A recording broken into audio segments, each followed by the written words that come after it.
안녕하세요. 북세랑 카페에 오신 여러분들을 환영합니다. 오늘 여러분들께 소개해드릴 책은요, 대항해 시대의 탄생입니다. 중세시대의 천년의 시간을 깨고 르네상스 시대의 시작은 미지의 바다로 향한 호기심과 용기로 출발한 대항해 시대에서 비롯됐다고 해도 과언은 아닌데요. 그러한 무모한 도전은 결국 새로운 세계에 대한 정보와 지식을 가져다 주었죠. 우리들은 주로 대항해 시대의 주역은 스페인이나 네덜란드, 영국을 떠올리는 경우가 많은데요. 그러나 유럽 대륙의 반도 맨 끝자락에 위치한 변방의 작은 나라 포르투갈이 대항해 시대의 문을 연 첫 주자였다는 것을 알고 계시는 분은 그리 많지 않으신 것 같습니다. 그들은 대서양으로 거침없이 나아갔고요. 아프리카 대륙을 따라 남하했는데요. 다른 유럽 국가들이 미처 대서양에 눈을 뜨지 못한 시절 포르투갈인들이 물살을 가로질러 내디뎠던 항해는요, 선구자의 역할을 했고요. 역사가 되었죠. 문명 탐험가이신 송동훈 작가님이 쓰신 대항해의 시대의 탄생을 통해 여러분들께 포르투갈 역사에 대해 이야기를 드리고자 하는데요. 자, 그럼 지금부터 그 이야기를 시작해 보도록 하죠.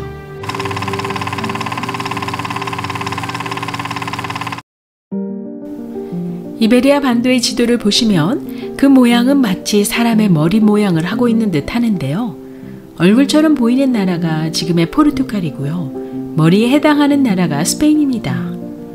사실 포르투갈이 한 독립국가로 태어나기 전에는 이베리아 반도는 로마 제국에 의해 지배되다가요. 그 후 게르만 부족들이 쟁탈전을 벌이던 중 서고투족이 차지하게 되었고요. 어떤 외세의 방해 없이 지켜오던 이베리아 반도는 무슬림이 8세기에 침략함으로써 지배를 당하게 되는데요. 이베리아에서 왕위를 놓고 싸우던 한 당파가 북아프리카 무슬림에게 도움을 청했던 것이 화근이 되어 무슬림 세력이 이베리아에 들어오게 되었습니다.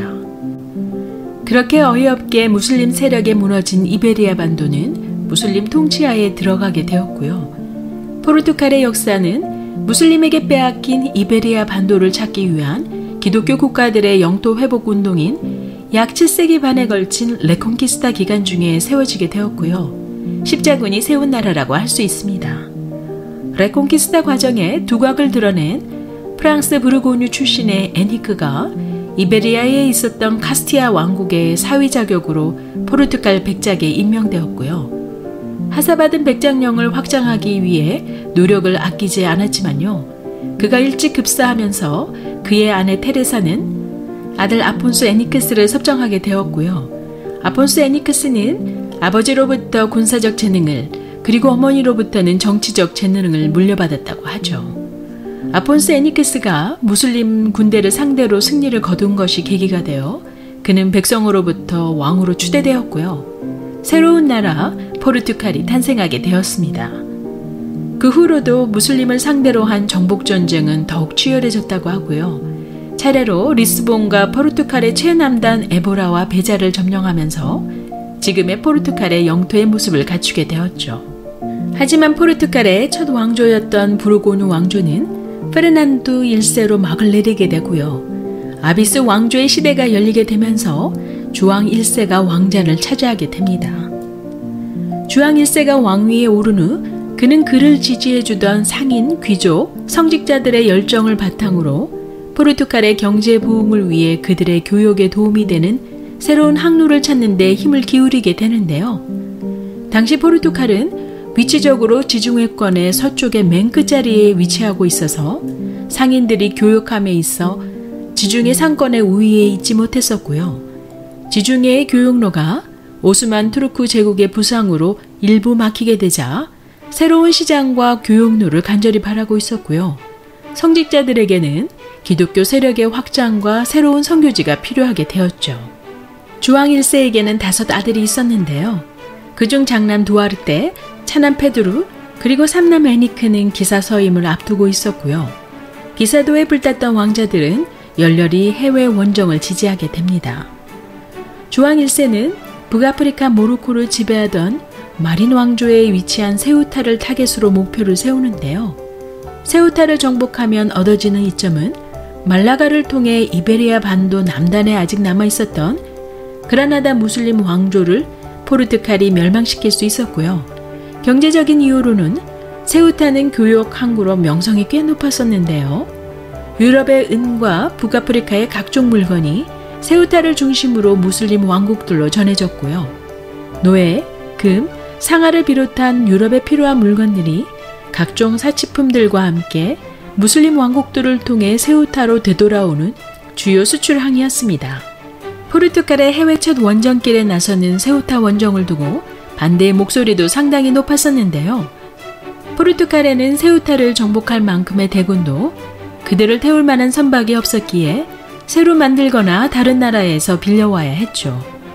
또한 포르투갈의 이러한 도발은 모로코 왕국과 다른 무슬림 왕국들의 보복을 받을 수 있는 상황이었기 때문에요. 이로 인해 조왕 1세는 깊은 고민을 하게 됩니다. 그리고 나서 내린 결론은 결국 세우타를 공격하는 것이었죠. 삼남 애니크를 비롯한 아들들의 강력한 호응에 힘입어 철저한 비밀 속에서 선박 수리와 건조는 진행됐고요. 유럽 전역에서 모자라는 군대를 모집하기 시작했습니다. 4년 가까이 국력을 총동원해 준비한 함대는 총 200척이 넘게 되었고요. 군대의 규모는 2만 명이 넘게 됩니다. 포르투갈 군인을 포함 잉글랜드, 프랑스, 독일 등 각지에서 온 기사와 용병이 합세하게 되었고요. 우여곡절 끝에 포르투갈 함대는 세우타 항구에 그 모습을 드러냅니다. 하지만 예상과는 달리 세우타의 방어벽은 느슨했었고요. 포르투갈군은 항구의 성벽 방어막이 느슨한 틈을 타 급습하면서 13시간의 쉴 새 없는 공격으로 세우타는 점령되었습니다. 세우타 공격은 당시 전 유럽을 경악하게 했다고 하는데요. 대서양이 눈앞에 펼쳐져 있음에도 오직 내륙으로만 눈을 돌려 서로의 영토 전쟁에 열을 올리고 있었던 유럽 국가들에게는 그다지 두각을 나타내지 않았던 유럽의 서쪽의 변방의 작은 나라 포르투갈이 정치적 경제적 요충지로 알려져 있었던 세우타를 단시간 내에 급습하여 정복한 사실은 실로 유럽을 충격 속에 몰아넣기에 충분했죠. 이를 계기로 포르투갈은 제국에 대한 정치 감각과 포르투갈이 대항해 시대를 이끌어 나갈 항해왕 엔리크를 탄생시키게 됩니다. 해외 첫 원정에 성공함으로써 포르투갈인들의 사기를 북돋는 일에 한몫을 한 셈이죠. 세우타 정복 후 엔리크 왕자는 포르투갈 최남단에 위치한 사그레스의 모습을 드러내는데요. 그곳에 그의 거처를 정하고는 사방이 바다로 둘러싸여 있는 변방의 집을 짓습니다. 끝없이 펼쳐져 있는 대서양을 향해 그곳은 더 나아갈 수 없는 금지구역으로만 여겨졌던 당시의 중세시대의 관념을 넘어서요. 그곳에서 엔리크 왕자는 그 누구도 가지 않은 길을 향해 나아갈 계획을 결심합니다. 조왕 1세는 아들 엔리크에게 그리스도 기사단의 총책임자 자리를 하사하는데요. 당시 성전 기사단의 후속타였던 그리스도 기사단은 포르투갈 내에 가장 영향력 있고 막강한 부와 힘을 가진 엘리트 그룹이었죠. 이로 인해 미지의 바다 개척에 꿈을 꾸었던 엔리크 왕자는요. 이제 막대한 부와 힘을 거머쥐게 되면서 더욱 박차를 가해 사그레스에 펼쳐지기 시작한 항해 사업에 기사단의 돈을 쏟아붓고는요. 그동안까지 유럽인들에게 알려지지 않은 대서양에 대한 공부에 착수하게 됩니다. 우선 그는 유럽 각지에서 우수한 지리학자, 천문학자, 수학자, 탐험가 등 전문가들을 불러 모으기 시작하고는요. 바다와 항해에 대한 정보를 수집하고 모인 정보들을 바탕으로 체계적인 연구에 들어가기 시작하는데요. 항해의 영역이 점점 넓어지기 시작했고요. 해류의 흐름과 바람에 대한 연구도 진행이 되면서 연구와 항해 경험을 바탕으로 배를 개량하기 시작합니다. 포르투갈은 이미 새로운 미지의 세계로 나아갈 준비를 하고 있었던 셈이죠. 세상의 무관심 속에 사그레스에 자리 잡은 지 15년 만에 서아프리카 대륙을 따라 남하했고요. 1434년 보자도르곳에 다다르게 됩니다. 지금의 서사하라에 위치한 보자도르곳은요. 유럽인들에게는 세상의 끝으로 알려져 있었는데요. 그때까지 그곳을 넘어갔다 살아 돌아온 사람이 없었기 때문에요. 유럽인들은 그 선을 넘어가고자 하지 않았지만요. 애니크 왕자는 인식의 한계에 당당히 도전장을 내밀고 강한 해류와 바람을 개량된 배인 캐러벨로 이겨냈습니다. 이렇게 시작된 대서양을 향해 시작된 항해는요. 계속해서 인도와 직접 교역할 수 있는 항로 개척과 신대륙의 브라질 발견, 그리고 중국과 일본까지 진출하는 동시에 후에는 아프리카, 아시아, 남아메리카까지 식민지를 둔 세계적 해양 제국으로 발돋움하는 계기를 마련하게 됩니다. 저는 대항해 시대의 탄생을 리뷰해 보면서요, 다시 한번 새로운 역사의 창조를 만들어가는 사람은 누구나 똑같이 생각하고 있는 고정관념의 틀을 깨고 무모해 보일지라도 끊임없는 도전과 식지 않는 열정을 가진 사람이라고 생각해 보았습니다. 약 600여 년 전에 포르투갈 에니크 왕자가 가졌던 미지의 바다에 대한 도전 정신과 열정은 오늘날 우리에게도 시사하는 바가 크다고 여기고요. 우리들도 이러한 창조적 사고와 적극적인 태도로 장차 다가오는 세상에 도전장을 내미는 패기를 배워야 하지 않을까 여겨집니다. 한번 여러분들의 생각도 댓글로 남겨주시고요. 저는 이 책을 통해 포르투갈의 역사뿐만 아니라 같은 이베리아 반도에 위치한 스페인의 역사도 함께 배울 수 있는 기회가 되어서 개인적으로 너무 좋았습니다. 문명 탐험가이신 성동훈 작가님이 유럽의 곳곳을 직접 방문하시면서요, 역사의 내용을 참 깊이 있게 그리고 재밌게 쓰신 대항해 시대의 탄생을 여러분들께 강력히 읽어보실 것을 추천드리고요. 오늘의 영상을 끝까지 시청해 주셔서 감사드립니다.